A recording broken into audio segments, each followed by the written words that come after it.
Arcana, conocido en Japón como Card Master Rimsalia no Fuin, es un juego de rol de mazmorras o dungeon crawler lanzado por HAL para la Super Nintendo en 1992. De acuerdo con las antiguas leyendas, hace muchos años existió un reinado maligno encabezado por la emperatriz Rimsala, pero gracias a la antigua orden de los maestros de cartas, un grupo de poderosos hechiceros quienes la enfrentaron, la isla de Element y todos sus reinos finalmente conocieron la paz.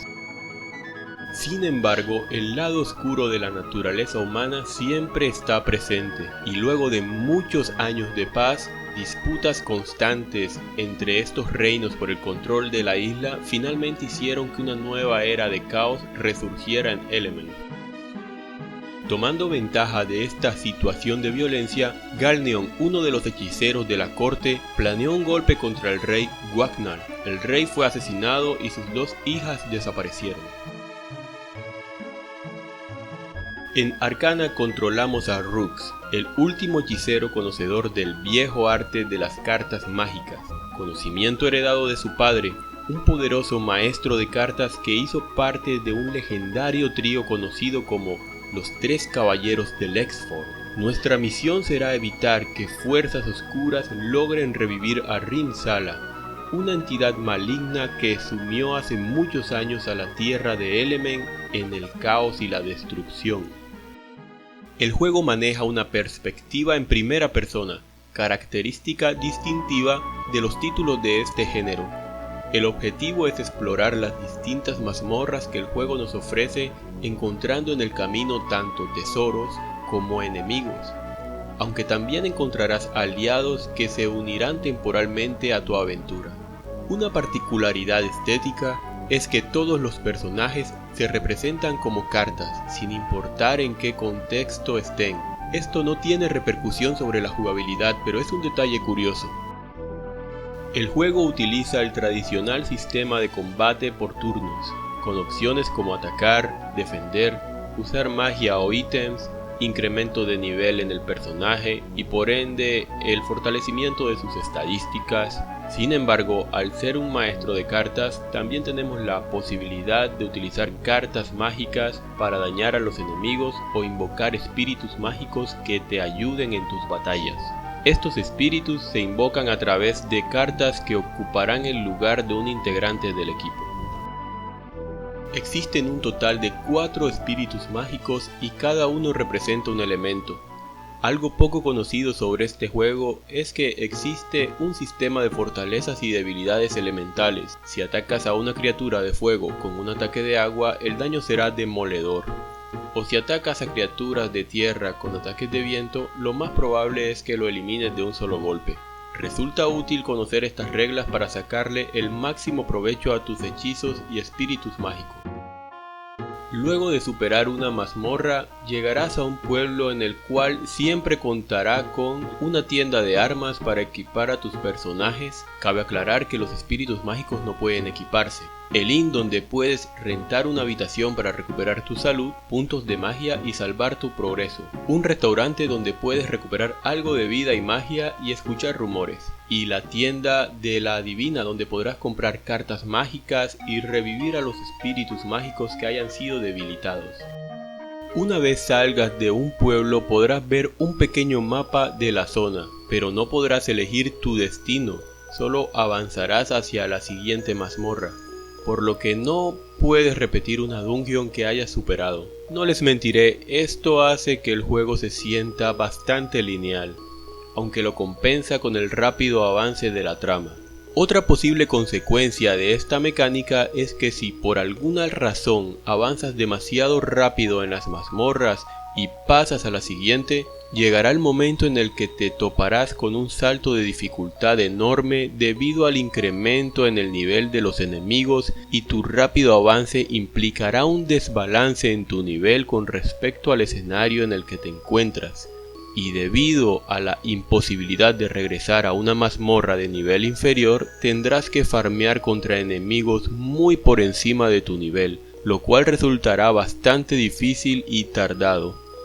Y mejor ni hablemos de cuando te topas con un jefe en esta situación. A medida que exploras la dungeon, se irá autocompletando el mapa de la zona al cual puedes acceder a través de la opción Map en el menú. Esto ayuda mucho en situaciones en las que te pierdes dentro de la dungeon, lo cual pasa muy a menudo debido a lo similares que son las rutas y los pocos o nulos puntos de referencia que puedes encontrar en las mismas. Yo por ejemplo pensé que el juego sería un paseo por el parque hasta que llegué a la tercera dungeon, donde encontré enemigos mucho más fuertes que yo.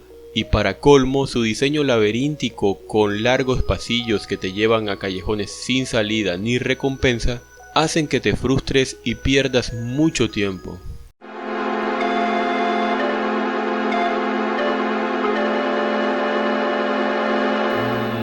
Saben gente, empiezo a cuestionarme si fue buena idea hacer una reseña de este juego. Primero todos morían de un golpe, iba muy rápido y de repente, ¡puf!, de la nada todos me matan a mí en este agujero infernal. Llevo 2 días aquí, digo, miren mi nivel, todos los muros son iguales y los pasillos son infinitos y te llevan a ninguna parte. A ver si algún día salgo de aquí.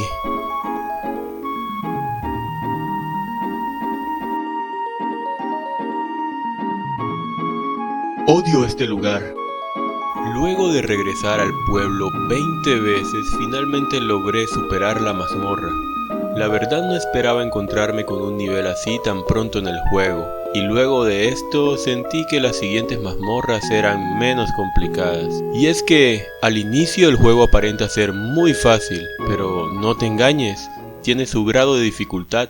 Los espíritus que te acompañan no son tan fuertes comenzando. Si estás solo con ellos, prácticamente es un 1 versus 5 hasta que aprendan hechizos poderosos. Y aún con eso, los hechizos fallan muy a menudo, por lo que la única ventaja inicial sería que los espíritus mágicos se van regenerando a medida que caminas. También suele ocurrir que en ocasiones, luego de llevar largo tiempo con un compañero de equipo, este se va y queda solo con tu espíritu. Y a veces en lugares llenos de dragones y hechiceros, esto suele ser un poco tedioso. Por cierto, cuando un aliado abandona el grupo, sus equipos y armas quedan en tu inventario, y si se vuelven a unir debes reequiparlos. Por eso recomiendo no vender los equipos restantes, siempre van a servir para reequipar personajes. Y ahora que hablo de los equipos, algunos pueden usarse como objetos en batalla para ejecutar habilidades que van desde hacer daño hasta curar a todo tu equipo. Casi olvido mencionar que si eliminan a uno de los personajes humanos de tu equipo, pierdes inmediatamente. Nada de ir al pueblo a curarlo. No debes dejar que nadie muera salvo los espíritus mágicos. Esto le da aún más dificultad al asunto. Pienso que los efectos de sonido cumplen con su objetivo, que es complementar la acción, sin ir más lejos. El diseño de personajes cae en lo genérico en ocasiones. Esto se puede apreciar en enemigos como los golems o los dragones, aunque otros, como el jefe final, tienen su encanto. Lo mismo va para algunos personajes jugables. La animación de los hechizos es bastante sencilla, considero que este apartado pudo aprovecharse mejor. Los personajes cuentan con animaciones fugaces a la hora de efectuar un ataque, pero la mayoría del tiempo son representados a través de imágenes fijas. Los gráficos en general son decentes, con un buen uso de la paleta de color y los sombreados. La banda sonora del título es sorprendentemente buena y cumple bastante bien con el objetivo de ambientar las distintas situaciones y escenarios. Personalmente, el tema de la pelea final contra Rim-Sala me ha gustado mucho. Sin embargo, pienso que debieron haber incluido una mayor variedad de temas para evitar repetirlos en las mazmorras debido a lo corto de la aventura. Algo que descubrí mientras recopilaba información para realizar este análisis es que el juego cuenta con algunos códigos secretos para acceder a la galería de sonido y música, y otro para la selección de capítulos. Ambos se ejecutan en la pantalla de título. Arcana es un juego que me genera sentimientos encontrados. Por un lado, es un buen dungeon crawler que te ofrecerá un rato agradable, pese a que puede llegar a ser difícil en algunas ocasiones. Pero por otro lado, no puedo evitar sentir que fue una oportunidad desaprovechada y que los desarrolladores no exprimieron al máximo el mundo de Element y ese concepto tan interesante que nos presenta su protagonista. Quiero decir, en la mayoría de los RPGs eres el único sobreviviente de tu aldea, o un valiente guerrero, o un aprendiz en busca de aventuras, pero ¿en cuántos eres un maestro de cartas? Se me ocurren 1000 cosas que se hubiesen podido implementar a partir de esta idea y habrían hecho a este juego único en el catálogo, pero prefirieron ir por algo más convencional. El final también me genera una sensación de que algo faltó. A pesar de que cumples con tu misión de erradicar el mal del mundo, ni siquiera se profundiza en el destino de los personajes. En pocas palabras, Arcana es un juego muy disfrutable y con un gran potencial que no terminó de explorarse a profundidad. Te lo recomiendo si eres fan del género y buscas una aventura entretenida y desafiante, mientras disfrutas de una buena banda sonora en el proceso. No siendo más, que tengas un gran día y hasta la próxima retro reseña.